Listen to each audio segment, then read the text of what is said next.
O poder da sedução não começa no corpo, porque o corpo é apenas a consequência final de um processo que acontece antes, muito antes, no campo da percepção. Quem tenta seduzir pelo toque, pelo beijo ou pela excitação imediata, está jogando um jogo curto, previsível e frágil. Basta surgir alguém mais disponível, mais bonito ou mais insistente para que tudo desmorone. O verdadeiro domínio começa quando você entende que as pessoas não se ligam a indivíduos, mas a estados internos que esses indivíduos despertam nelas. Ninguém sente falta de alguém por causa do corpo dessa pessoa. Sente falta da forma como se sentia quando estava perto dela. Segurança, tensão, curiosidade, calma, validação, desafio, mistério. Emoções não resolvidas grudam na mente. Quando você se torna o gatilho recorrente de um estado emocional específico, passa a ocupar um espaço interno que não depende da sua presença física. É nesse ponto que o vínculo deixa de ser escolha consciente e começa a se tornar necessidade psicológica. Criar esse efeito exige uma mudança radical de postura. Você não tenta agradar, não tenta impressionar, não tenta convencer. Você passa a conduzir a experiência emocional do outro com precisão. Cada interação precisa deixar uma sensação inacabada, algo que não se fecha totalmente. Quando tudo é explicado, entregue e resolvido, a mente relaxa e segue em frente. Quando algo fica em aberto, ela retorna, revisita, rumina. É assim que você começa a ser pensado mesmo na ausência. Controle de percepção significa decidir como você é sentido, não como você é entendido. Entendimento é racional e descartável. Sensação é emocional e persistente. Você pode ser esquecido como ideia, mas dificilmente é esquecido como sensação. Para isso, você precisa abandonar a necessidade de ser transparente demais. Transparência excessiva é conforto. Conforto não gera vício emocional. O que gera vínculo profundo é a combinação entre clareza suficiente para gerar confiança e obscuridade suficiente para manter a tensão. Desde o primeiro contato, sua presença deve comunicar algo além das palavras. Postura interna firme, ritmo próprio, ausência de pressa e uma tranquilidade que não pede permissão. Quem entra acelerado no jogo emocional do outro já perdeu o controle. Quem define o ritmo, cria o campo. A sedução começa quando o outro percebe, ainda que de forma inconsciente, que você não está ali para preencher um vazio, mas que carrega algo inteiro em si. Você não se oferece como solução, se oferece como experiência. Soluções resolvem problemas e depois são descartadas. Experiências marcam. Uma experiência emocional forte não se apaga facilmente porque mexe com identidade, expectativa e desejo. Quando alguém sai de uma conversa com você sentindo mais do que quando entrou, mesmo sem saber explicar o porquê, algo foi plantado. É aqui que entra a lógica maquiavélica. Poder não é força visível, é influência invisível. Você não impõe desejo, você o desperta. Não exige atenção, você a atrai. Não disputa espaço, você se torna referência. Quem tenta dominar diretamente gera resistência. Quem conduz silenciosamente gera adesão. Quando o outro acredita que está apenas se sentindo bem, quando acha que tudo é natural e espontâneo, é porque o jogo está funcionando. O primeiro passo, portanto, não é aprender frases, técnicas ou estratégias externas. É assumir o controle do seu próprio estado interno. Quem não governa a si mesmo, não governa a percepção do outro. Ansiedade, carência e necessidade vazam pela linguagem, pelo silêncio e pela postura. Autodomínio cria magnetismo porque comunica estabilidade. Estabilidade emocional é rara, e o que é raro se torna desejável. Quando você entende que o vício emocional nasce da sensação, não do contato, muda completamente a forma como se posiciona. Você deixa de correr atrás de reações e passa a criar atmosferas. Deixa de buscar respostas e passa a provocar perguntas internas. Nesse ponto, a sedução já começou, mesmo que nada tenha sido tocado, dito ou prometido. E é exatamente aí que mora o verdadeiro poder. Você cria atração quando entende que presença não é quantidade, é impacto. Estar sempre disponível não comunica interesse, comunica falta de valor. O que está sempre acessível perde peso emocional, porque não exige esforço interno. A mente humana valoriza aquilo que precisa ser conquistado, interpretado ou aguardado. Quando você se faz presente demais, elimina a tensão.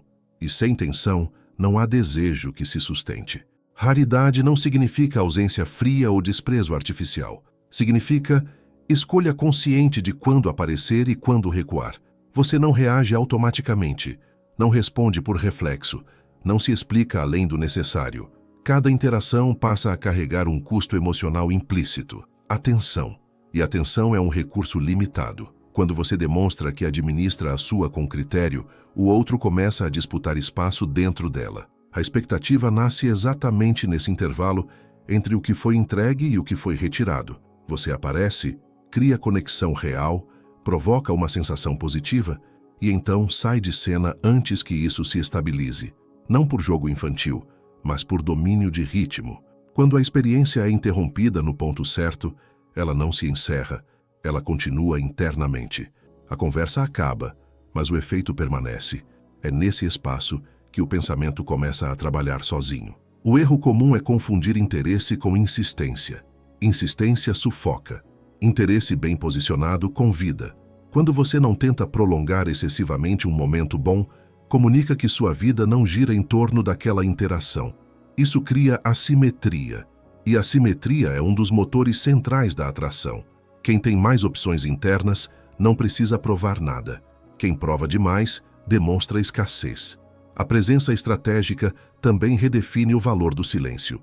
Silêncio não é ausência de conteúdo, é campo aberto para projeção. Quando você se cala no momento certo, o outro preenche o espaço com pensamentos, suposições e emoções. Quanto mais espaço você deixa, mais o outro coloca de si ali dentro. E quanto mais alguém investe internamente, mais preso se sente aquilo que investiu. Você não precisa desaparecer por longos períodos, nem criar jogos óbvios. O que cria impacto é a imprevisibilidade controlada. Um dia, você está inteiro, presente, atento. No outro, você está focado em si, no seu mundo, nos seus compromissos. Essa variação impede que o outro crie um mapa fixo sobre você. Sem mapa, surge a curiosidade. Sem curiosidade, não existe vínculo profundo. Maquiavel compreendia que poder não está em ser visto o tempo todo, mas em ser lembrado quando não está. Quem se expõe demais, perde a aura. Quem se ausenta completamente, perde relevância. O ponto exato está no meio. Presença suficiente para marcar, ausência suficiente para provocar falta. Esse equilíbrio cria dependência emocional silenciosa, porque o outro começa a associar sua presença a algo que ele não controla totalmente. Você deve sempre sair de cena deixando algo por resolver, uma ideia não concluída, uma conversa que poderia ter ido além, uma emoção que não foi totalmente explorada. Quando tudo se fecha, o ciclo termina. Quando algo fica aberto, o ciclo continua dentro da mente do outro. A mente odeia finais abruptos sem conclusão. Ela retorna, revisita, insiste. Aos poucos, você deixa de ser apenas alguém com quem se conversa e passa a ser um ponto de referência emocional. A pessoa começa a notar sua ausência, não porque você cobrou, mas porque sua presença tinha peso. Esse é o sinal de que a raridade começou a funcionar. Quando o outro sente sua falta sem você ter pedido nada, o jogo já mudou de nível. Presença estratégica é autocontrole em forma de sedução.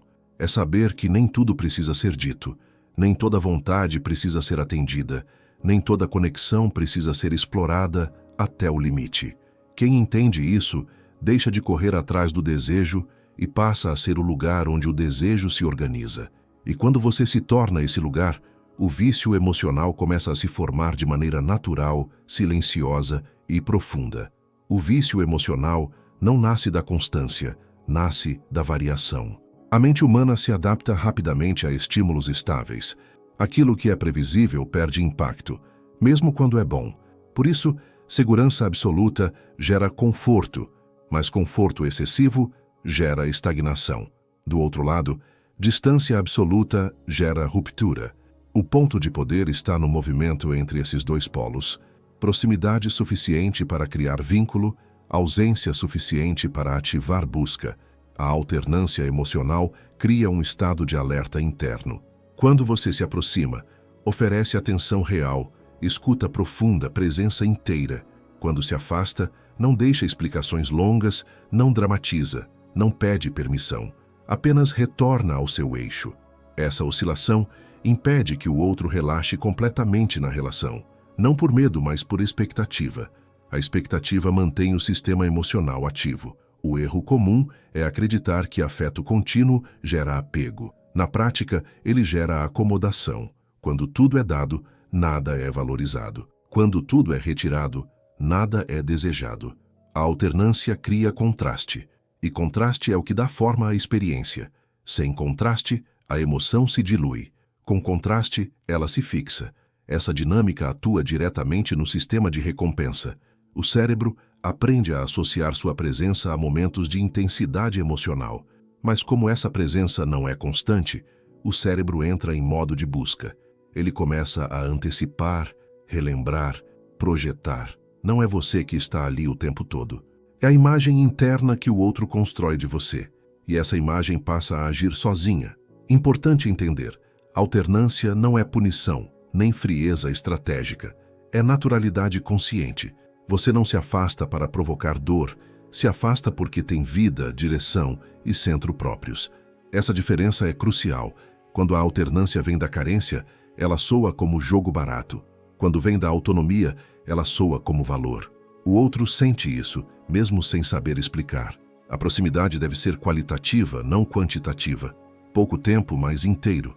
Poucas palavras, mas precisas. Pouca exposição, mas com impacto. Quando você entrega algo real e depois se recolhe, cria uma impressão de densidade. O outro sente que ali havia algo mais, algo que não foi totalmente acessado. E o que não é totalmente acessado se torna objeto de desejo. A ausência, por sua vez, precisa ser limpa, sem mensagens longas, sem justificativas emocionais, sem rastros de ansiedade. A ausência limpa comunica força interna. Comunica que você não depende daquela resposta para existir. E isso gera um efeito paradoxal. Quanto menos você parece precisar, mais o outro começa a sentir necessidade. Nesse ponto, a mente do outro começa a trabalhar contra ele mesmo. Surge a pergunta silenciosa: por que isso me afeta? Quando alguém começa a se questionar dessa forma, o vínculo já ultrapassou o nível racional. A pessoa não está mais apenas reagindo a você, está tentando entender o que sente. E sentimentos analisados tendem a se aprofundar. Maquiavel entendia que o controle mais eficaz é aquele que não se mostra. A alternância é isso, uma forma de governo invisível do ritmo emocional. Você não impõe regras, não exige nada, não cobra reciprocidade, apenas conduz o tempo, a intensidade e a distância. Quem controla o ritmo, controla o envolvimento. Com o tempo, essa dinâmica cria dependência não de você, mas da sensação que você provoca. O outro passa a sentir algo específico quando está em contato com você, e um vazio sutil quando não está. Esse vazio não é sofrimento, é inquietação. E inquietação busca resolução. A resolução na mente dele passa a ser você. O ponto mais importante é saber quando interromper. Nunca saia quando a energia está baixa. Saia quando está alta. Nunca prolongue até a saturação. Interrompa no auge. Isso vai contra o impulso natural de querer mais, mas é exatamente isso que cria o efeito duradouro. O desejo precisa de espaço para crescer. Quando você domina a alternância, deixa de depender de técnicas externas. A própria dinâmica sustenta o vínculo. Você não persegue a atenção, ela retorna. Não pede presença, ela é sentida. E sem perceber, o outro começa a girar emocionalmente em torno de algo que não consegue controlar totalmente. É nesse ponto que o vício emocional se estabelece. Não por excesso, mas por ritmo. Palavras não são veículos de informação, são gatilhos emocionais. Quando você entende isso, muda completamente a forma como se comunica. A maioria fala para explicar, convencer ou se mostrar interessante. Quem domina a sedução fala para provocar estados internos. Não é sobre quantidade de palavras, é sobre direção emocional. Uma frase bem posicionada pode abrir mais espaço interno do que um discurso inteiro. O erro mais comum é falar demais sobre si ou conduzir a conversa para temas externos, seguros e superficiais. O vínculo não se forma no que é observável, mas no que é vivido internamente. Por isso, perguntas que apontam para dentro têm um efeito completamente diferente. Não pergunte o que a pessoa faz, pergunte o que a inquieta. Não pergunte o que ela gosta, pergunte o que a marcou. Não busque fatos, busque significados. Quando alguém começa a falar de desejos não realizados, conflitos internos, frustrações silenciosas ou sonhos antigos, algo muda no campo emocional. A conversa deixa de ser social e passa a ser íntima, mesmo sem qualquer contato físico. Nesse momento, você se torna o espaço onde aquela pessoa pode existir sem máscara. E isso cria um laço poderoso, porque poucos oferecem esse tipo de presença. Mas aqui está o ponto crucial. Você não deve ocupar esse espaço com conselhos, julgamentos ou soluções. O impulso de ajudar enfraquece o efeito.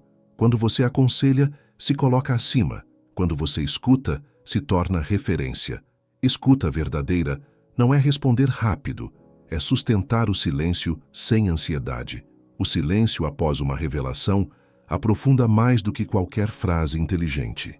A mente humana associa emoções intensas aos contextos em que foram vividas. Se alguém se sentiu profundamente compreendido, visto ou aliviado em uma conversa com você, essa sensação se liga automaticamente à sua presença. Não importa se você falou pouco, o que importa é como a pessoa se sentiu ao falar. Com o tempo, ela começa a buscar novamente esse estado e inconscientemente associa esse desejo a você. Outro ponto essencial é o uso da ambiguidade emocional. Não entregue respostas fechadas para tudo. Nem toda pergunta precisa de conclusão. Às vezes, devolver com outra pergunta, um comentário incompleto ou uma observação aberta cria mais impacto do que esclarecer. A ambiguidade mantém a mente ativa. A clareza total encerra ciclos. A ambiguidade os mantém abertos. Você também deve evitar validação genérica. Dizer você é incrível ou você é especial tem pouco efeito duradouro. Validação poderosa é específica e rara. Quando você reconhece algo interno, sutil e pouco notado, cria impacto real. Algo como um padrão de pensamento, uma contradição interna ou uma força silenciosa. Esse tipo de validação atinge identidade, não ego. E identidade, quando tocada, não esquece. O ritmo da fala importa tanto quanto o conteúdo. Falar devagar, com pausas naturais, transmite controle emocional. Quem fala rápido demais parece querer algo. Quem fala com calma parece escolher. Essa diferença é sentida no corpo, mesmo que não seja racionalizada. Controle de ritmo é controle de atmosfera. Maquiavel compreendia que a linguagem mais poderosa não é a que ordena, mas a que sugere. Sugestão cria adesão interna. Quando você sugere uma ideia, o outro a completa sozinho, e ideias que parecem próprias são defendidas com mais força. Por isso, insinuação é mais eficaz do que afirmação direta. Uma observação solta pode gerar mais reflexão do que uma conclusão fechada. Com o tempo, suas conversas deixam de ser apenas trocas e passam a ser experiências emocionais. A pessoa começa a sair delas diferente de como entrou, mais pensativa, mais conectada, mais exposta internamente. E sem perceber, passa a associar esse estado a você. Não porque você pediu, mas porque foi ali que aquilo aconteceu. Quando você domina o uso das palavras, do silêncio e da escuta, não precisa impressionar, não precisa contar histórias grandiosas nem exibir qualidades. Você se torna o lugar onde algo acontece, e quando alguém encontra um lugar assim, tende a voltar. Não por lógica, mas por necessidade emocional. É assim que a linguagem deixa de ser comunicação e se torna vínculo. Validação é uma moeda emocional. Quando é distribuída em excesso, perde valor. Quando é rara e precisa, cria impacto profundo. A maioria das pessoas valida de forma automática, quase reflexa, porque confunde aprovação com conexão. Mas aprovação constante não gera vínculo forte, gera acomodação. O verdadeiro efeito nasce quando a validação é seletiva, consciente e direcionada ao que é interno, não ao que é óbvio. Elogiar aparência, conquistas visíveis ou traços genéricos alimenta o ego, mas não cria raiz. O ego se satisfaz rápido e logo pede mais. Já a validação que toca a identidade cria um eco interno duradouro. Quando você reconhece algo que a pessoa sente, mas raramente vê reconhecido, algo se desloca dentro dela. Surge a sensação de ser visto de verdade. E essa sensação é altamente viciante. O ponto central é que você não valida tudo. Você escolhe. Essa escolha comunica valor. Quando alguém percebe que seu reconhecimento não é automático, passa a atribuir peso a ele, não por dependência consciente, mas porque o cérebro entende que ali existe um critério. E tudo que tem critério parece mais verdadeiro. Validação seletiva também cria direção. Ao reconhecer certos comportamentos, pensamentos ou atitudes internas, você sinaliza o que tem valor no seu campo emocional. O outro começa, aos poucos, a se alinhar com isso. Não porque você pediu, mas porque o reconhecimento gera reforço. Esse é um dos mecanismos mais antigos de influência psicológica. O que é reconhecido tende a se repetir. Mas atenção, validação poderosa não é elogio direto e inflado. É observação precisa. Algo como perceber uma contradição interna, uma força silenciosa, uma qualidade que a própria pessoa não explora totalmente. Quando você verbaliza isso de forma simples, sem exagero, cria impacto, porque aquilo não parecia óbvio, parecia íntimo. Existe também o poder da validação contida. Nem tudo que você percebe precisa ser dito imediatamente. Às vezes, segurar um reconhecimento e entregá-lo no momento certo gera muito mais efeito do que dizer tudo de uma vez. O timing importa. Validação fora de hora soa como bajulação. Validação no momento exato soa como verdade. Outro erro comum é usar validação como moeda de troca. Quando você valida esperando algo em retorno, isso vaza na postura, no tom, no ritmo, e o efeito se perde. Validação real não pede nada. Ela existe por si. Justamente por isso, cria dívida emocional silenciosa. Não uma dívida consciente, mas uma inclinação interna em direção a quem reconheceu algo essencial.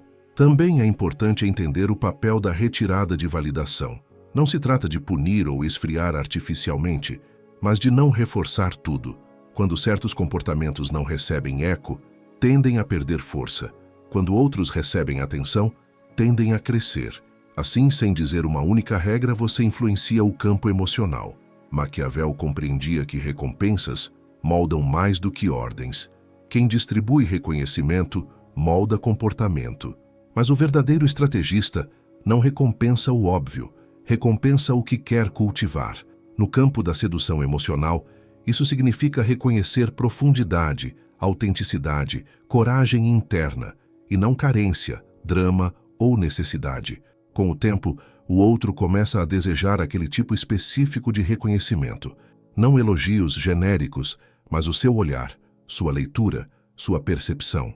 Porque ali existe algo raro, alguém que enxerga além da superfície e não entrega isso de graça. Esse desejo não se manifesta como dependência explícita, mas como busca sutil por alinhamento. O ponto final é simples e poderoso. Quando sua validação se torna referência, você ocupa um lugar interno que não pode ser facilmente substituído. Outros podem elogiar mais, oferecer mais, prometer mais, mas poucos conseguem reconhecer o que realmente importa.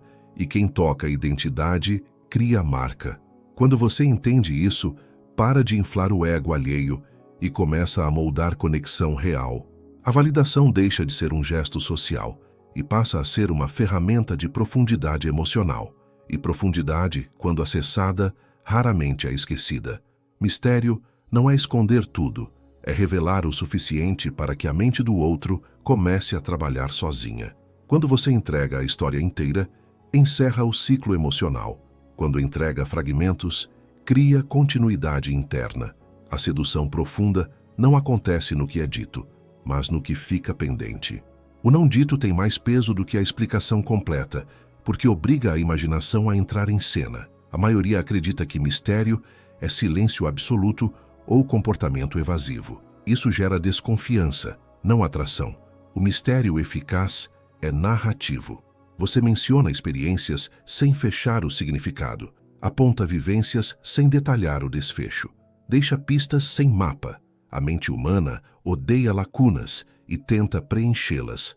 Quando faz isso, usa material próprio, desejos, medos, expectativas. Ou seja, o outro passa a projetar a si mesmo em você. Narrativa incompleta cria presença prolongada. Uma frase interrompida, uma história mencionada de passagem, um comentário que sugere algo vivido intensamente, mas não explicado. Nada disso precisa ser dramático. Quanto mais natural, mais potente. O erro é teatralizar o mistério. Quando parece calculado, perde força. Quando surge como consequência do seu ritmo interno, ganha credibilidade. Você não precisa inventar nada. O poder está na seleção do que é revelado. A vida de qualquer pessoa contém camadas. A diferença é que a maioria despeja tudo de uma vez, como se precisasse se justificar. Quem tem domínio escolhe, e escolha comunica valor. Quando você revela algo e, em seguida, muda de assunto ou deixa a conversa seguir, cria uma sensação de acesso parcial. A mente registra. Há mais aqui. Esse há mais é o gatilho central do vínculo. Não é curiosidade superficial, é envolvimento progressivo. O outro começa a prestar mais atenção, a ouvir com mais cuidado, a buscar pistas. Não porque você pediu, mas porque a narrativa pede continuidade, e narrativas abertas se tornam internas. Elas acompanham a pessoa fora da interação. Outro ponto crucial é não responder tudo imediatamente. Quando alguém pergunta algo pessoal, você pode responder parcialmente, com honestidade, mas sem esgotar o tema. Às vezes, uma resposta curta seguida de silêncio é mais eficaz do que um relato completo. O silêncio não é vazio, é convite. Convite para que o outro pense, sinta e projete. Mistério também está no ritmo com que você se revela. Não é sobre esconder indefinidamente, é sobre timing. Revelações fora de hora perdem impacto. Revelações no momento certo aprofundam o vínculo. Quando você entrega algo pessoal depois de ter criado presença, escuta e atmosfera, aquilo cai em terreno fértil. Quando entrega cedo demais, cai no vazio. Maquiavel entendia que poder narrativo é poder político. Quem controla a história controla a percepção. No campo emocional, isso significa não se apresentar como produto fechado, mas como processo em andamento. Algo vivo, complexo, não totalmente acessível. O que é fechado é comparável. O que é aberto é singular. Importante. Mistério não é frieza emocional. Você pode ser presente, atento e humano, sem ser totalmente transparente. Transparência total elimina tensão. Tensão é o campo onde o desejo respira. Quando tudo é claro demais, a mente descansa. Quando algo permanece indefinido, a mente retorna. A narrativa incompleta também protege você. Ao não se expor totalmente, você mantém centro e autonomia. Não entrega sua história para validação externa. Isso comunica força interna. Quem não precisa ser compreendido o tempo todo parece mais sólido. E solidez atrai. Com o tempo, o outro começa a construir uma imagem interna sua, que não depende apenas do que você mostrou, mas do que ele imaginou. Essa imagem se torna emocionalmente significativa, porque foi parcialmente criada por ele. E tudo que alguém ajuda a criar, tende a proteger e valorizar. O ápice do mistério não é confundir, é envolver. Não é criar dúvida, é criar profundidade. Quando alguém sente que ainda há camadas a serem acessadas, que ainda existe algo a descobrir, o vínculo não se esgota, ele se renova. E enquanto houver algo a descobrir, a atenção permanece. Mistério bem conduzido não aprisiona, atrai e magnetiza. Ele cria um campo onde a mente do outro trabalha a seu favor, sem esforço seu. E quando isso acontece, você deixa de ser apenas alguém interessante e passa a ser alguém inesgotável. Controle emocional não é frieza, é soberania interna. Quem reage a tudo, entrega o comando do próprio estado ao ambiente. Quem escolhe quando reagir, estabelece hierarquia emocional. No campo da sedução, isso é decisivo. A pessoa que mantém o centro, que não se desorganiza diante de estímulos, que não corre atrás de confirmação, comunica poder sem dizer uma palavra. A maioria perde influência porque tenta regular a própria emoção através do outro. Espera respostas rápidas, sinais claros, garantias constantes. Esse comportamento cria ruído. Mesmo quando não é verbalizado, ele se manifesta no tom, na urgência, na repetição.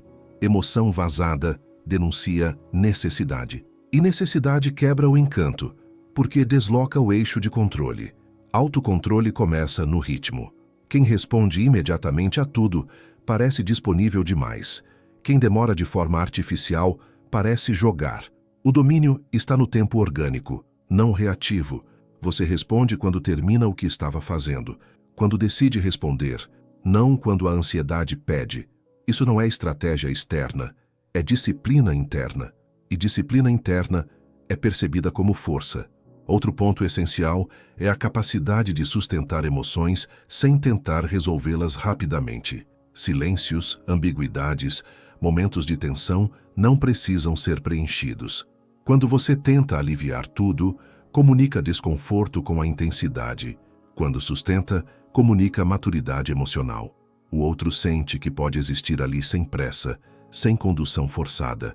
Isso cria segurança profunda, diferente de conforto raso. Autocontrole também se manifesta na não necessidade de vencer discussões, provar pontos ou se defender o tempo todo.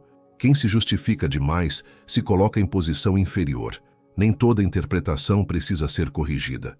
Nem todo julgamento precisa ser respondido. Às vezes, deixar passar é mais poderoso do que argumentar, não por indiferença, mas por escolha. Maquiavel compreendia que quem perde a calma, perde o trono. No campo emocional, isso é literal. Quem se altera, se explica em excesso ou se apressa em agradar, entrega a condução. Quem permanece estável, obriga o outro a se ajustar ao seu ritmo. Essa inversão é sentida de forma inconsciente, mas profunda. Existe também o autocontrole do desejo. Mostrar interesse não significa revelar tudo. Você pode demonstrar atenção, curiosidade e presença sem expor carência. Desejo contido é mais intenso do que desejo derramado. Quando você não transforma vontade em urgência, cria tensão criativa. O outro sente que há algo ali, mas não tem acesso imediato. Isso sustenta o vínculo. Outro erro comum é reagir emocionalmente a pequenas variações do outro. Um dia mais distante, uma resposta mais curta, um silêncio inesperado. Quem se desorganiza com isso revela dependência. Quem mantém o eixo mostra que sua estabilidade não está sendo negociada. Essa postura cria respeito emocional, e respeito é base de atração duradoura. Autocontrole não é rigidez, é flexibilidade consciente. Você sente, mas não é arrastado. Se envolve, mas não se perde. Se conecta, mas não se dissolve. Essa qualidade é rara, porque exige trabalho interno. Exige conhecer os próprios gatilhos, limites e impulsos. Mas é exatamente por isso que se torna magnética. Quando alguém percebe que você não está tentando controlar o outro, mas controla a si mesmo, algo muda. Surge confiança. Não a confiança infantil de previsibilidade, mas a confiança adulta de estabilidade. A pessoa sente que ali existe um chão firme. E onde existe chão firme, a emoção pode se aprofundar sem medo. Com o tempo, essa postura cria um efeito silencioso. O outro começa a regular o próprio comportamento em relação a você. Ajusta tom, ritmo, entrega. Não porque você exigiu, mas porque seu centro impõe um padrão. Isso é liderança emocional, invisível, mas eficaz. O ponto final é simples. Quem não governa a si mesmo sempre será governado pelas reações alheias. Quem governa o próprio estado se torna referência. E referência não precisa pedir espaço. Ela é naturalmente ocupada. Quando você incorpora o autocontrole como base, tudo o que foi construído antes se sustenta. Presença estratégica, alternância, linguagem, validação e mistério só funcionam quando há centro interno. Sem isso, viram técnicas ocas. Com isso, viram extensão natural do seu estado. E é exatamente aí que a sedução deixa de ser esforço e se torna consequência. O nível mais alto da sedução não é fazer o outro se aproximar, é fazer com que ele acredite, de forma sincera, que essa aproximação nasceu inteiramente de dentro. O desejo mais forte é aquele que não se sente induzido. Quando alguém percebe pressão, condução explícita ou intenção visível, a mente entra em modo de defesa. Quando acredita que escolheu por conta própria, a mente protege essa escolha, investe nela e a aprofunda. A ilusão de escolha não é engano direto, é arquitetura de contexto. Você não empurra, não puxa, não dirige com placas evidentes. Você organiza o ambiente emocional de modo que certas decisões pareçam naturais. O outro olha ao redor e sente que chegou ali sozinho. Essa sensação cria um compromisso interno muito mais forte do que qualquer convencimento externo. Por isso, pedidos diretos enfraquecem o vínculo. Vem, fica, responde, me diga, me prove. Tudo isso desloca o eixo para fora. Quem pede, demonstra necessidade. Quem sugere, cria espaço. Sugestão não obriga, convida. E convites são aceitos com mais facilidade quando não parecem necessários para quem os faz. Você conduz sem conduzir quando oferece opções abertas, nunca ultimatos. Quando deixa caminhos possíveis, mas não indica qual deve ser seguido. Quando expressa possibilidades sem expectativa explícita. Algo simples como compartilhar uma ideia, um pensamento ou uma experiência sem exigir reação já cria campo. O outro decide se entra ou não. E se entra, sente que escolheu. A mente humana tem um mecanismo profundo de coerência interna. Depois que alguém toma uma decisão, tende a alinhar emoções, pensamentos e comportamentos para justificá-la. Quanto mais voluntária a decisão parece, mais forte esse mecanismo atua. É por isso que quando o outro sente que se aproximou porque quis, começa a investir emocionalmente para sustentar essa narrativa interna. Outro ponto essencial é nunca disputar controle. Quem tenta dominar diretamente gera resistência. Quem solta as rédeas aparentes mantém o controle real. Quando você não reage a pequenas retiradas, quando não corre atrás de confirmações, quando não tenta ajustar o comportamento do outro, comunica liberdade. E liberdade gera confiança. Confiança gera entrega. Maquiavel entendia que o governante mais eficaz é aquele que faz o povo acreditar que está agindo por vontade própria. No campo emocional, o princípio é o mesmo. Você não se coloca como centro absoluto. Se coloca como possibilidade atraente. Algo que pode ser escolhido, não algo que exige ser escolhido. Isso também significa aceitar que nem toda aproximação precisa ser acelerada. Ritmo imposto cria oposição. Ritmo respeitado cria adesão. Quando você permite que o outro avance no próprio tempo, mesmo tendo espaço para acelerar, demonstra segurança interna. Segurança é percebida como poder, porque não depende de resultado imediato. Outro erro comum é tentar fechar demais. Definir, rotular, esclarecer tudo rapidamente. Quando você força a definição, força a escolha. Escolha forçada gera ambivalência. Ambivalência mina o vínculo. Quando você deixa a experiência se desenvolver sem pressa por rótulos, permite que o desejo amadureça por conta própria. A ilusão de escolha também se manifesta em não impedir o afastamento. Quando alguém sente que pode ir e você permanece inteiro, algo acontece. O afastamento deixa de ser teste e vira reflexão. Muitas vezes a pessoa retorna não porque foi chamada, mas porque percebeu que o campo continuava ali, estável, sem cobrança. Com o tempo, o outro começa a sentir que estar com você é uma decisão recorrente, não um compromisso imposto. Cada retorno reforça o vínculo porque confirma a narrativa interna. Eu escolhi isso de novo, e cada escolha reforça a anterior. Assim, o laço se constrói em camadas, não por pressão, mas por repetição voluntária. O ápice desse processo é quando o outro começa a se envolver emocionalmente sem saber exatamente quando isso aconteceu. Não houve um momento claro de virada. Apenas uma sequência de pequenas decisões internas que levaram a um estado mais profundo.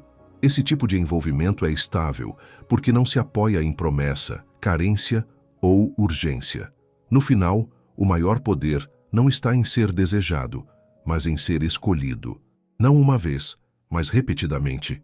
E isso só acontece quando você abre espaço suficiente para que o outro sinta que está no controle da própria decisão, enquanto você, silenciosamente, controla o campo onde essa decisão acontece. Quando você domina isso, não precisa convencer, seduzir ou insistir. Basta estar. O resto acontece sozinho. O objetivo final nunca foi controlar alguém, mas se tornar emocionalmente inesquecível. Existe uma diferença profunda entre provocar reação e deixar marca. Reações são imediatas e passageiras. Marcas permanecem mesmo quando o estímulo desaparece.